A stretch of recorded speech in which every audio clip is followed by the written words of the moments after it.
ओम बृहस्पते नमः। आज बृहस्पतिवार के दिन सुनिए बृहस्पतिवार व्रत की कथा। प्राचीन समय की बात है। भारत में एक राजा राज्य करता था। वह बड़ा प्रतापी तथा दानी था। वह प्रतिदिन मंदिर में दर्शन करने जाता था। वह ब्राह्मण और गुरु की सेवा किया करता था। उसके द्वार से कोई भी याचक निराश होकर नहीं लौटता था। वह प्रत्येक गुरुवार को व्रत रखता एवं पूजन करता था। हर दिन गरीबों की सहायता करता था। परंतु यह सब बातें उसकी रानी को अच्छी नहीं लगती थी। वह न व्रत करती और न किसी को एक भी पैसा दान में देती थी। वह राजा से भी ऐसा करने से मना किया करती थी। एक समय की बात है कि राजा शिकार खेलने वन को चले गए। घर पर रानी और दासी थी। उस समय गुरु बृहस्पति देव साधु का रूप धारण कर राजा के दरवाजे पर भिक्षा मांगने आए। साधु ने रानी से भिक्षा मांगी तो वह कहने लगी, हे साधु महाराज, मैं इस दान पुण्य से तंग आ गई हूँ। इस कार्य के लिए मेरे पतिदेव ही बहुत हैं। आप इस प्रकार की कृपा करें कि सारा धन नष्ट हो जाए तथा मैं आराम से रह सकूं। साधु रूपी बृहस्पति देव ने कहा, हे देवी, तुम बड़े विचित्र हो। संतान और धन से कोई दुखी नहीं होता, इसको सभी चाहते हैं। पापी भी पुत्र और धन की इच्छा करता है। अगर तुम्हारे पास धन अधिक है तो भूखे मनुष्य को भोजन कराओ, प्याऊ लगवाओ, ब्राह्मणों को दान दो, धर्मशालाएं बनवाओ, कुआं, तालाब, बावड़ी, बाग, बगीचे आदि का निर्माण कराओ तथा निर्धन की कुंवारी कन्याओं का विवाह कराओ। साथ ही यज्ञ आदि करो। इस प्रकार के कर्मों से आपके कुल का नाम और आपका नाम परलोक में सार्थक होगा एवं स्वर्ग की प्राप्ति होगी। परंतु रानी साधु के इन बातों से खुश नहीं हुई। उसने कहा, हे साधु महाराज, मुझे ऐसे धन की आवश्यकता नहीं जिसको मैं अन्य लोगों को दान दूं तथा जिसको रखने और संभालने में ही मेरा सारा समय नष्ट हो जाए। साधु ने कहा, हे देवी, यदि तुम्हारी ऐसी ही इच्छा है तो जैसा मैं बताता हूँ वैसा ही करना। बृहस्पतिवार के दिन घर को गोबर से लेपना, अपने केसों को पीली मिट्टी से धोना, केसों को धोते समय स्नान करना, राजा से कहना वह हजामत करवाए, भोजन में मांस मदिरा खाना, कपड़ा धोबी के यहाँ धुलने डालना। इस प्रकार 7 बृहस्पतिवार करने से तुम्हारा धन नष्ट हो जाएगा। यह कहकर साधु महाराज रूपी बृहस्पति देव अंतर ध्यान हो गए। रानी ने साधु के कहने के अनुसार 7 बृहस्पतिवार तक वैसे ही करने का विचार किया। साधु के बताए अनुसार कार्य करते हुए केवल 3 बृहस्पतिवार ही बीते थे कि उसकी समस्त धन संपत्ति नष्ट हो गई। भोजन के लिए दोनों समय परिवार तरसने लगा तथा सांसारिक भोगों से दुखी रहने लगा। तब वह राजा रानी से कहने लगा कि हे रानी, तुम यहाँ पर रहो, मैं दूसरे देश को जाता हूँ, क्योंकि यहाँ मुझे सभी मनुष्य जानते हैं। इसलिए मैं यहाँ कोई कार्य नहीं कर सकता। मैं अब प्रदेश जा रहा हूँ, वहाँ कोई काम धंधा करूँगा, शायद हमारे भाग्य बदल जाए। ऐसा कहकर राजा प्रदेश चला गया। वह वहाँ जंगल से लकड़ी काट कर लाता और शहर में बेचता। इस तरह जीवन व्यतीत करने लगा। इधर राजा के बिना रानी और दासियां दुखी रहने लगी। किसी दिन भोजन मिलता और किसी दिन जल पीकर ही रह जाती। एक समय रानी और दासियों को 7 दिन बिना भोजन के व्यतीत करना पड़ा। तो रानी ने अपनी दासी से कहा, हे दासी, यहाँ पास ही के नगर में मेरी बहन रहती है। वह बड़ी धनवान है, तो उसके पास जा और वहाँ से 5 सेर बेझर मांग कर ले आ, जिससे कुछ समय के लिए गुजर हो जाएगा। दासी रानी की बहन के पास गई। रानी की बहन उस समय पूजा कर रही थी। बृहस्पतिवार का दिन था। दासी ने रानी की बहन से कहा, हे रानी, मुझे आपकी बहन ने भेजा है, मुझे 5 सेर बेझर दे दो।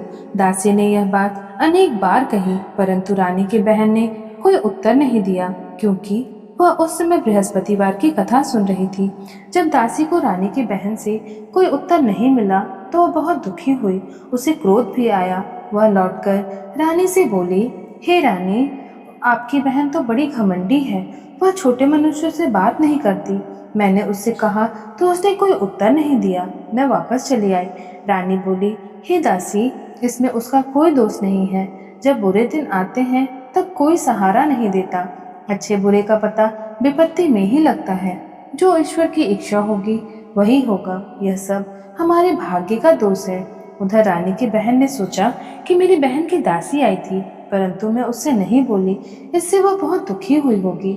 अतः कथा सुन और विष्णु भगवान के पूजन को समाप्त कर वह अपनी बहन के घर आई और कहने लगी, हे बहन, मैं बृहस्पतिवार का व्रत कर रही थी तुम्हारी दासी हमारे घर गई थी, परंतु जब तक कथा होती है तब तक हम लोग ना उठते हैं ना बोलते हैं, इसीलिए मैं ना बोली। कहो दासी, क्यों गई थी? रानी बोली, बहन हमारे घर अनाज नहीं था, वैसे तुमसे कोई बात छिपी नहीं, इसी कारण मैंने दासी को तुम्हारे पास से बेझर लेने के लिए भेजा था। रानी की बहन बोली, बहन देखो, बृहस्पति भगवान सबकी मनोकामना पूर्ण करते हैं, देखो शायद तुम्हारे घर में अनाज रखा हो।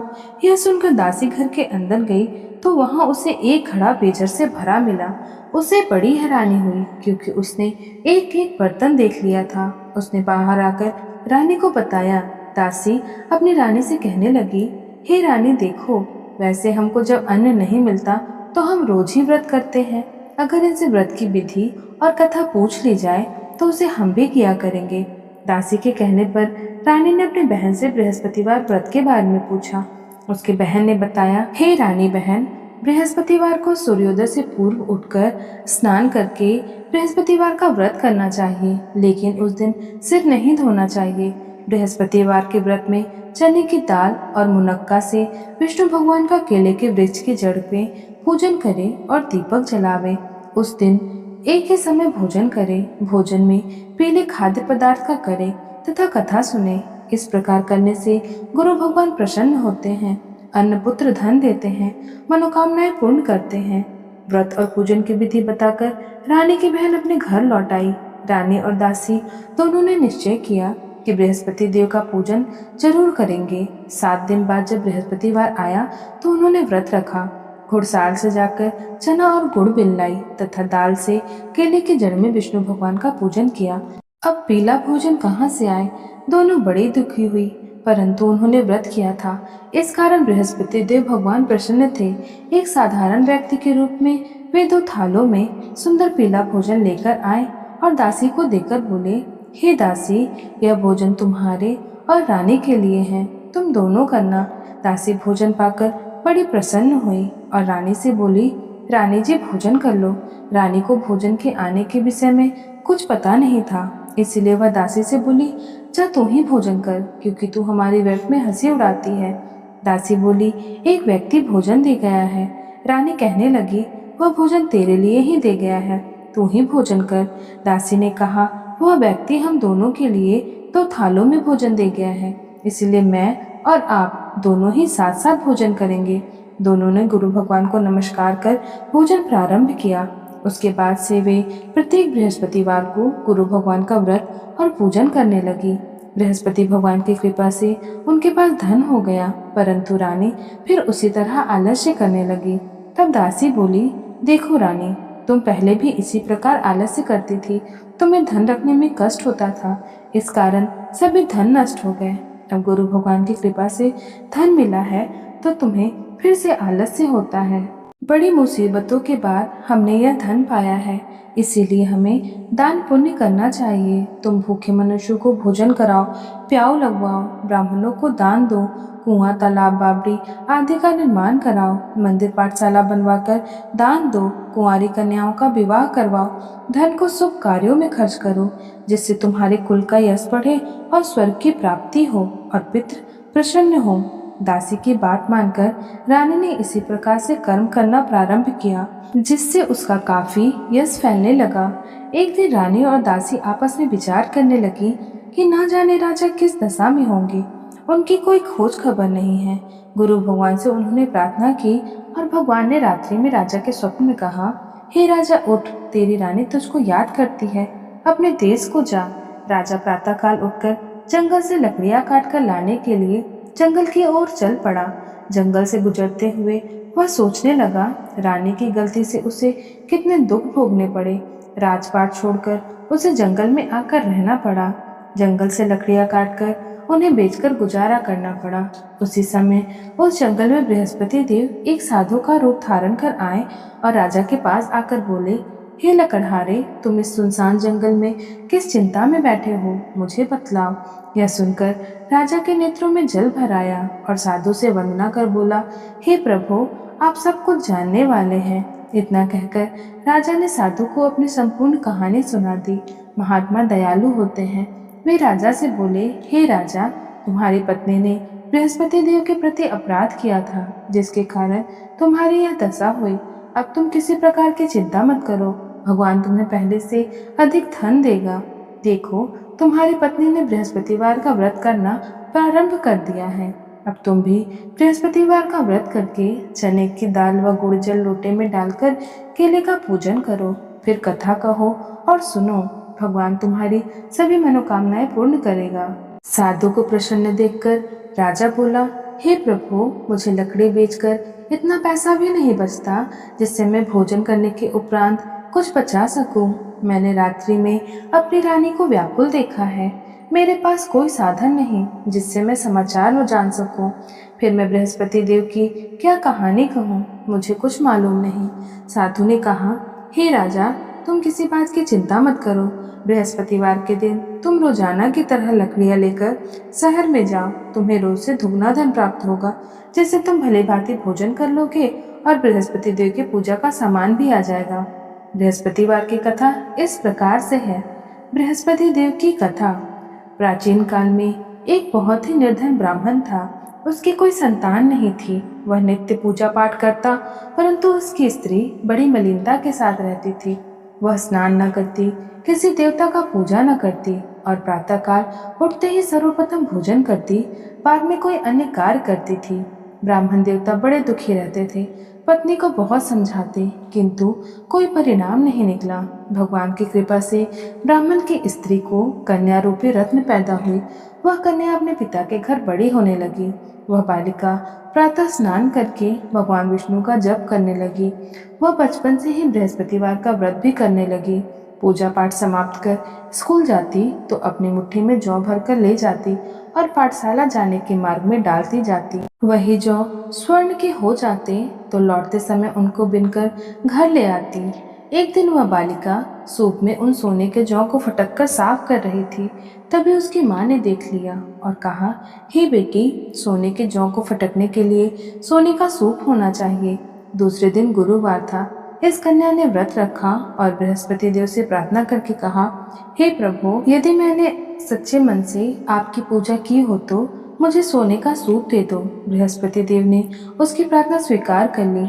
रोजाना की तरह वह कन्या जौ फैलाते हुए स्कूल चले गई। स्कूल से लौटकर जब वो जौ को बीन रही थी तो बृहस्पति देव की कृपा से उसे सोने का सूप मिला। उसे वह घर ले आई और उसे जौ साफ करने लगी, परंतु उसकी माँ का वही ढंग रहा। एक दिन की बात है, वह कन्या सोने के सूप में जौ को साफ कर रही थी। उस समय उस नगर का राजकुमार वहां से होकर निकला। इस कन्या के रूप और सोने के सूप में जौ को साफ करता देख वह कन्या पर मोहित हो गया। राजमहल आकर वह भोजन तथा जल त्याग कर उदास होकर लेट गया। राजा को जब राजकुमार के द्वारा अन्न जल त्यागने का समाचार ज्ञात हुआ तो वह अपने मंत्रियों के साथ अपने पुत्र के पास गए और बोले, हे बेटा, तुम्हें किस बात का कष्ट है? किसी ने अपमान किया अथवा कोई अन्य कारण है? मुझको बतलाओ, मैं वही कार्य करूंगा जिससे तुम्हें प्रसन्नता हो। राजकुमार ने अपने पिता की बातें सुनी तो बोला, मुझे आपकी कृपा से किसी बात का दुख नहीं। किसी ने मेरा अपमान नहीं किया, परंतु मैं उस लड़की के साथ विवाह करना चाहता हूँ जो सोने के सूप में जौ साफ कर रही थी। यह सुनकर राजा आश्चर्य में पड़ गया और बोला, हे बेटा, इस तरह की कन्या का पता तुम ही लगाओ, मैं उसके साथ तुम्हारा विवाह अवश्य ही करवा दूंगा। राजकुमार ने राजा को उस लड़की के घर का पता बतलाया। मंत्री उस लड़की के घर गए और राजा का आदेश ब्राह्मण को सुनाया। कुछ ही दिनों के बाद ब्राह्मण की कन्या का विवाह राजकुमार के साथ संपन्न हो गया। कन्या के घर से जाते ही उस ब्राह्मण देवता के घर में पहले की भांति गरीबी का निवास हो गया। अब भोजन के लिए अन्न भी बड़ी मुश्किल से मिलता था। एक दिन दुखी होकर ब्राह्मण अपनी पुत्री से मिलने गया। बेटी ने पिता की दुखी अवस्था को देखकर अपनी माँ का समाचार पूछा। ब्राह्मण ने सभी हाल कहा। कन्या ने बहुत सा धन देकर अपने पिता को विदा कर दिया। इस तरह ब्राह्मण का कुछ समय सुखपूर्वक व्यतीत हुआ, लेकिन कुछ समय बाद फिर वही हाल हो गया। ब्राह्मण फिर अपनी कन्या के यहाँ गया और सभी हाल कहा तो पुत्री बोली, हे पिताजी, आप माताजी को यहाँ लिवा लाओ, मैं उन्हें वह विधि बता दूंगी जिससे गरीबी दूर हो जाए। ब्राह्मण देवता अपनी स्त्री को साथ लेकर अपनी पुत्री के पास राजमहल पहुंचे तो पुत्री अपनी माँ को समझाने लगी, हे माँ, तुम प्रातः काल उठकर प्रथम स्नान आदि करके विष्णु भगवान का पूजन करो तो सब दरिद्रता दूर हो जाएगी। परंतु उसकी माँ ने उसकी एक बात नहीं मानी और प्रातः काल उठकर अपनी पुत्री के बच्चों के जूठन को खा लिया। एक दिन उसकी पुत्री को बहुत गुस्सा आया। उसने रात में एक कोठरी से सारा सामान निकाल दिया और अपनी माँ को उसमें बंद कर दिया। प्रातः उसमें से निकालकर स्नान आदि करा के पूजा पाठ करवाया तो उसकी माँ की बुद्धि ठीक हो गई। इसके बाद वह नियम से पूजा पाठ करती और प्रत्येक बृहस्पतिवार को व्रत करने लगी। इस व्रत के प्रभाव से उसकी माँ भी धनवान हो गई और बृहस्पति देवता के प्रभाव से स्वर्ग को गई। वह ब्राह्मण भी सुखपूर्वक इस लोक के सुख को भोगकर स्वर्ग को प्राप्त हुए। इस तरह कहानी कहकर साधु देवता वहां से लोप हो गए। धीरे धीरे समय व्यतीत होने लगा। फिर बृहस्पतिवार का दिन आया। राजा जंगल से लकड़ी काटकर किसी शहर में बेचने गया। उसे उस दिन से अधिक धन मिला। राजा ने चना गुड़ आदि लाकर बृहस्पतिवार का व्रत किया। उस दिन से उसके सभी क्लेश दूर हो गए। परंतु जब दोबारा गुरुवार आया तो वह बृहस्पतिवार का व्रत करना भूल गया। इस कारण बृहस्पति भगवान नाराज हो गए। उस दिन उस नगर के राजा ने विशाल यज्ञ का आयोजन किया तथा समस्त राज्य में यह घोषणा करवा दी कि कोई भी मनुष्य अपने यहाँ भोजन न बनावे, न आग जलावे। समस्त जनता मेरे यहाँ भोजन करने आवे। इस आज्ञा को जो न मानेगा उसके लिए फांसी की सजा दी जाएगी।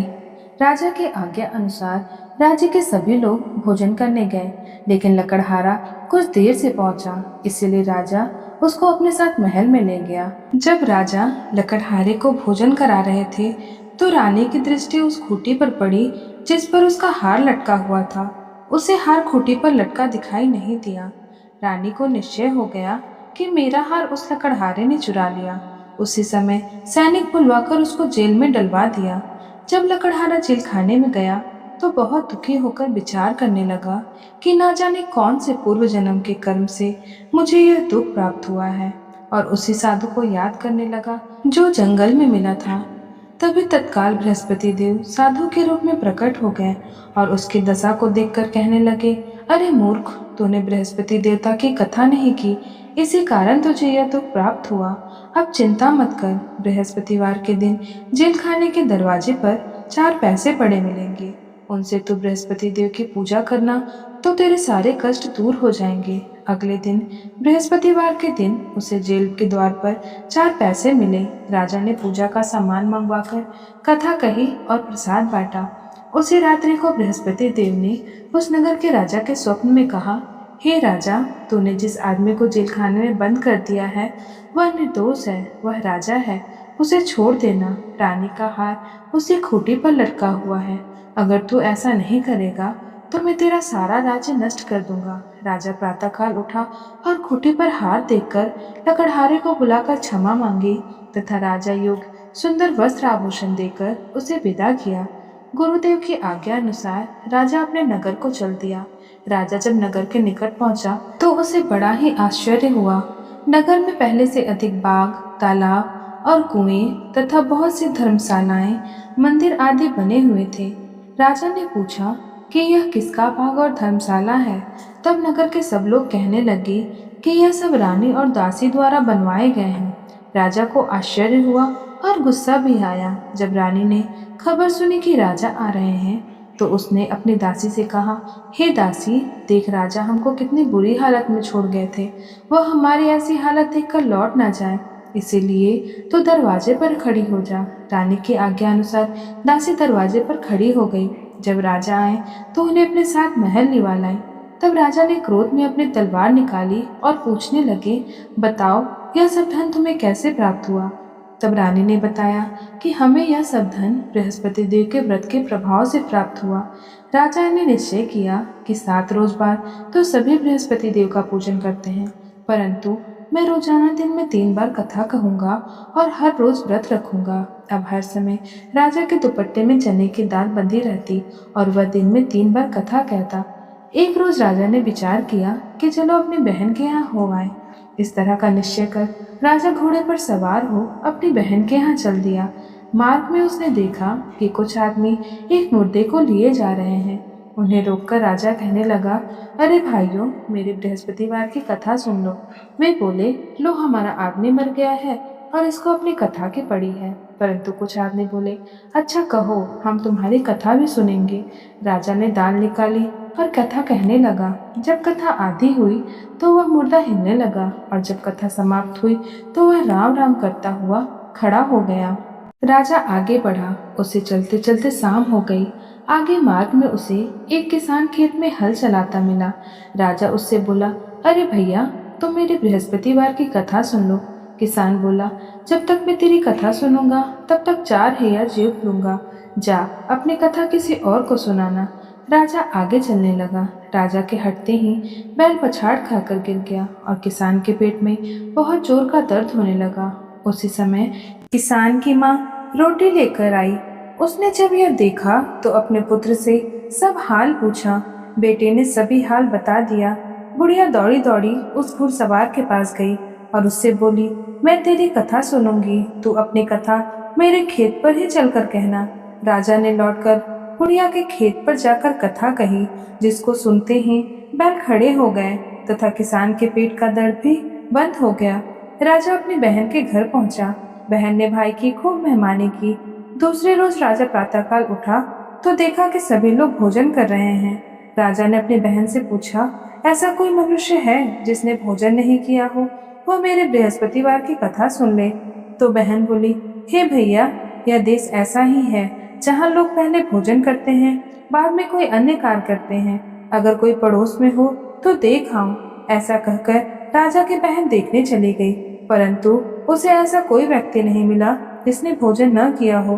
फिर वह एक कुम्हार के घर गई जिसका लड़का बीमार था। उसे मालूम हुआ कि उसके यहाँ 3 रोज से किसी ने भोजन नहीं किया। रानी ने अपने भाई की कथा सुनने के लिए कुम्हार से कहा। वह तैयार हो गया। राजा ने जाकर बृहस्पतिवार की कथा कही, जिसको सुनकर उसका लड़का ठीक हो गया। अब तो राजा की प्रशंसा होने लगी।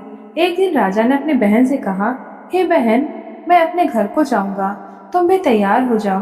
राजा की बहन ने अपनी सास से पूछा। सास ने कहा, हाँ तू चली जा, परंतु किसी बालक को मत ले जाना, क्योंकि तेरे भाई की कोई संतान नहीं है। बहन ने अपने भाई से कहा, हे भैया, मैं तो चलूंगी, परंतु कोई बालक नहीं जाएगा। राजा ने कहा, जब कोई बालक नहीं जाएगा तब तुम ही क्या करोगी? बड़े दुखी मन से राजा अपने नगर को लौट आया। राजा ने अपनी रानी से कहा, हम निर्वंशी राजा हैं, हमारा मुंह देखने का धर्म नहीं है। तब भोजन आदि किए बिना सैया पर लेट गया। तब रानी बोली, हे प्रभु, बृहस्पति देव ने हमें सब कुछ दिया है, वे हमें संतान भी अवश्य देंगे। उसी रात बृहस्पति देव ने राजा के स्वप्न में कहा, हे राजा उठ, सभी सोच त्याग दे, तेरी रानी गर्भ से है। राजा को यह जानकर बड़ी खुशी हुई। तब 90 महीने से रानी के गर्भ से एक सुंदर पुत्र पैदा हुआ। जब राजा की बहन ने यह शुभ समाचार सुना तो वह बहुत खुश हुई और बधाई लेकर अपने भाई के यहाँ आई। तभी रानी की बहन ने कहा, घोड़ा चढ़कर नहीं आई, गधा चढ़ के आई। राजा की बहन बोली, हे भाभी, मैं आपको इस प्रकार न कहती तो तुम्हें औलाद कैसे मिलती? बृहस्पति देव ऐसे ही है, जैसे जिसकी मनोकामना होती है वह सभी को पूर्ण करते हैं। जो सद्भावना पूर्वक बृहस्पतिवार का व्रत करता है, कथा पढ़ता है अथवा सुनता है और दूसरों को सुनाता है, बृहस्पति देव उसकी सभी मनोकामनाएं पूर्ण करते हैं।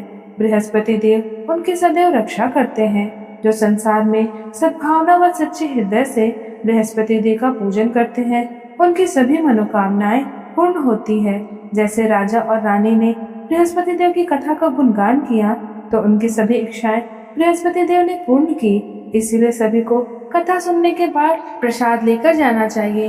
हृदय से उनका मनन करते हुए जयकार बोलना चाहिए। बोलो बृहस्पति देव की जय, विष्णु भगवान की जय। अब सुनिए आरती श्री बृहस्पति देवता की। जय बृहस्पति देवा स्वामी, जय बृहस्पति देवा। छिन छिन भोग लगाऊं, छिन छिन भोग लगाऊं, कदली फल मेवा। ओम जय बृहस्पति देवा। तुम पूरन परमात्मा, तुम अंतर्यामी, स्वामी तुम अंतर्यामी। जगत पिता जगदीश्वर, जगत पिता जगदीश्वर, तुम सबके स्वामी। ओम जय बृहस्पति देवा। चरणामृत निज निर्मल सब पातक हरता, स्वामी सब पातक हरता। सकल मनोरथ दायक, सकल मनोरथ दायक, कृपा करो भरता। ओम जय बृहस्पति देवा, तन मन धन अर्पण कर, जो जन शरण पड़े, स्वामी जो जन शरण पड़े। प्रभु प्रकट तब होकर आकर द्वार खड़े। ओम जय बृहस्पति देवा, दीन दयाल दयानिधि, भक्तन हितकारी, स्वामी भक्तन हितकारी।